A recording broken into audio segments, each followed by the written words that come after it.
त्याबद्दल मी संस्थांच्या वतीनं आपला ऋण व्यक्त करतो। वेळ आपल्याकडे फार कमी आहे। महाराज मंडळ ज्या ज्या वेळेस आध्यात्मिक क्षेत्रात या ठिकाणी कार्यक्रम असतात, आगमन झालेलं आहे आपल्या हातगाव नगरीचं दैवत। ठीक आहे, योगीराज बापूंचं या ठिकाणी आगमन झालेलं आहे। बापूंसाठी एकदा जोरदार टाळ्या वाजवा।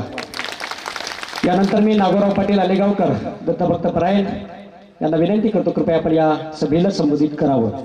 ज्या ज्या वेळेस या ठिकाणी दत्तात्रय संस्थांवरती कार्यक्रम असतात, नागोराव पाटील या ठिकाणी आपल्या परिसरातील भजनी मंडळ घेऊन या ठिकाणी या सत्कार्यासाठी सत्संग सोहळ्यासाठी नेहमी हजर असतात। मी नागोराव पाटील काकांना विनंती करतो, कृपया आपण या धर्मसभे प्रसंगी आपण आपल्या वाणीतून या ठिकाणी सभेला संबोधित करावं। आमचे संगमनेराचे परमादरणीय महंत, या कार्यक्रमाचे अध्यक्ष,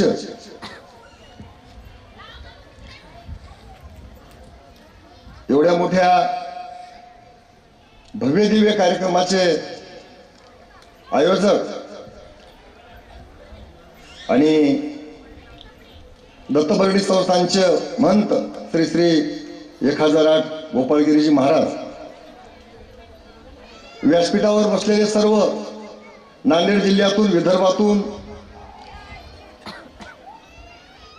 जिल्ह्याच्या बाहेरून आलेले सर्व संत आणि महंत, या संस्थांचे सर्व अनुयायी, या संस्थांवर प्रेम करणारे,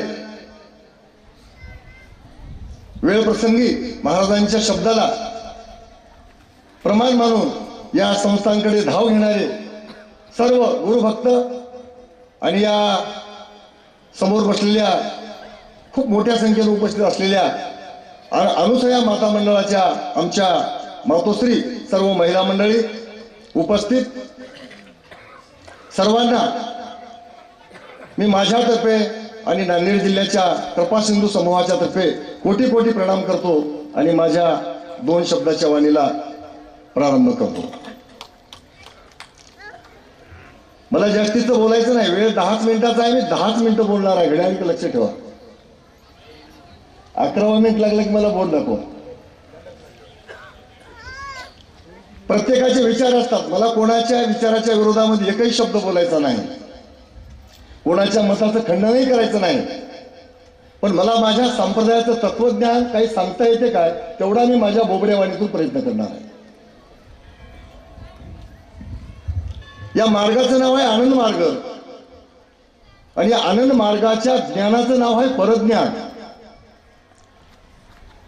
आनंद मार्गामध्ये सर्व जग समावलेला आहे। जो मोक्ष पदाचा दाता तोच भजावा सर्वता, लागावे आनंदाच्या पंथा हा जीवाचा धर्म। जिथं जिथं जीवसृष्टी आहे, कुठल्या भाषेमध्ये, कुठल्या प्रांतामध्ये, कुठल्या विभागामध्ये, कुठल्या दिशेला जीवाचा उगम झाला आणि कुठल्या दिशेपर्यंत जीव व्यापला गेलाय, तिथपर्यंत आनंद संप्रदायाचं छत्र या जगावर पसरलेलं आहे। त्याचं नाव आहे आनंद संप्रदाय। मी महाराजाची परवानगी घेऊन एक शब्द सांगतो। सारविचारामध्ये यदुराजाला दत्तात्रय महाराज सुंदर वर्णन सांगतात, राजा, गुरुची संख्या कमी नाही या जगामध्ये। शिक्षण शिकवणारा गुरु आहे, बाळंतपण करून देणारी दाईन गुरु आहे, वाट दाखवणारा गुरु आहे, डाव्याची गाठ पाडायला शिकवणारा सुद्धा गुरु आहे। पण सारविचारातले वय आहे, गुरु असती घरोघर परंतु सद्गुरु विरळा दातार, प्रपंचातीत अगोचर ते भाग्याविन सापडेना। गुरु घरोघरी असती, सद्गुरु भाग्यानुसार मिळती, अंतरी आणावी प्रचिती ते तारील त्रिभुवनाते। आता गुरु तरी कशाला म्हणायचं? 10 मिनिटाच्या वेळेमध्ये मी माझा प्रस्ताव ठेवण्याचा प्रयत्न करतो। आनंद संप्रदायाची व्याख्या काय? गुरु हे 2 शब्द कुठून आले? रोजचा तुमचा विषय आहे। जन्म नव्हता चौसुन्यासी, कैसी रचना ब्रह्मांडाची, तेज प्रकाश नाही शेषी नाही प्रमाण बोलाया। जन्म नव्हता चौसुन्यासी, कशी रचना या ब्रह्मांडाची, तेज प्रकाश नाही शेषी नाही प्रमाण बोलाया. 4 शून्य नव्हते. तो होता धुमधुमकार अतर्क मूर्ती अगोचर. गुरु नाम 2 अक्षर भरले होते दुमदुमीत. अतर्क, तर्कात नव्हते, ध्वनीत शब्द होते. एक शब्द, पहिला शब्द गुकार शब्द, ग गणपतीच्या नावाचा शब्द अंधारामध्ये होता आणि त्या ठिकाणी रू नावाचा शब्द जेव्हा निघाला तेव्हा प्रकाश पडला. आणि जेव्हा प्रकाश पडला त्याच दिवशी आनंद संप्रदायाचा या जगावर आनंद प्रकाश पडला. आजरा मराठा एक विषय थोडक्यामध्ये ठेवून जातो. ज्ञान प्रकाश, दर्शन प्रकाश, योग प्रकाश, पूर्ण प्रकाश आणि आनंद प्रकाश. अंधारामध्ये उजेड करणारा संप्रदाय म्हणजे आनंद संप्रदाय. अज्ञानामध्ये ज्ञान निर्माण करणारा म्हणजे संप्रदाय आनंद संप्रदाय. अनंत जीवाचा उद्धार करणारा संप्रदाय म्हणजे आनंद संप्रदाय. आणि आनंद संप्रदायातला प्रकाश म्हणजे ग शब्दाला गोल याला शून्य मारून र शब्दाचा रुकार या जगामध्ये प्रकाशित करणारा गुरु म्हणजे त्याचं नाव आनंद संप्रदाय. त्याचं नाव आहे गुरु. आणि त्या गुरुचं मूळ ठिकाण शोधून देणारा, जीवाच्या उद्धाराचा मार्ग दाखवणारा, आत्मकल्याणाचा मार्ग दाखवणारा आणि जीवाला अधोगतीच्या तावडीतून सोडून जीवाला ऊर्ध्वगती प्राप्त करून देणारा तो म्हणजे सद्गुरु. आणि सद्गुरु मिळे भाग्यानुसार. अभाग्याशी कैसा दातार, पूर्व सुकृता वाचून साचार, संत संग घडीना. तुमचं आमचं पुण्य आहे. मला नेमकं म्हणायचं काय लक्षात ऐका तुम्ही. तुमचं आमचं पुण्य आहे. आपण भाग्यवान आहोत की आपल्याला नांदेड जिल्ह्याला, मराठवाड्याला या गोदावरीच्या किनाऱ्यावर या सह्याद्रीच्या कुशीमध्ये गोपाळगिरी महाराजासारखा सद्गुरू भेटला. मला बोलायला उभं केलंय म्हणून स्तुती करतो असा कोणाचा गैरसमज होऊ नये. मी गोपाळगिरी महाराजांच्या सानिध्यामध्ये मला वाटते मी महाराजांच्या साक्षीने सांगतो 30 वर्षापासून जातो. महाराजांचे अनेक सप्तमी 7 दिवस राहून केलेत. आमचा 128 पोते पूर्ण गाळण्याचा संकल्प होता सह्याद्रीवर. त्यावेळेस मी महाराजाच्या कमानी उभा केल्या. त्यावेळेस मी महाराजाची बॅनर लावले. योगीराज बापूला माहित आहे. आणि आमचा एक उद्देश आहे, आमचं एक ध्येय आहे. आम्ही त्या ध्येयापासून कधी विचलित झालो नाही. आमची अवधूत महाराजांची कधी कधी बरीच चर्चा होते, कधी कधी अशी खिल्ली उडते. आम्ही परज्ञानाशी निगडीत आहोत. याचा अर्थ कुठल्या साधू संतापासून आम्ही दूर गेलेलो आहोत असा कोणाचा विचार होऊ नये. गोपाळगिरी महाराजांनी अशी आमची गाठ बांधलेली आहे की मी आज न बोलणारा एक शब्द सांगतो. माझ्या डोळ्यात प्राण आहे तोपर्यंत मी गोपाळगिरी महाराजांच्या शब्दाच्या बाहेर नाही. मला आश्चर्य वाटलं. एवढा प्रसंग, एवढे धामधूम, महाराजांच्या मागे एवढे कार्याचं ओझ. आणि काल 10:30 वाजता मला महाराजांचा वैयक्तिक फोन आला. याच्यापेक्षा काय मागावं.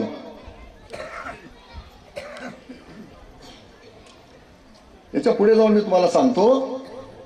2 मिनिटं वेळ आहे की मला.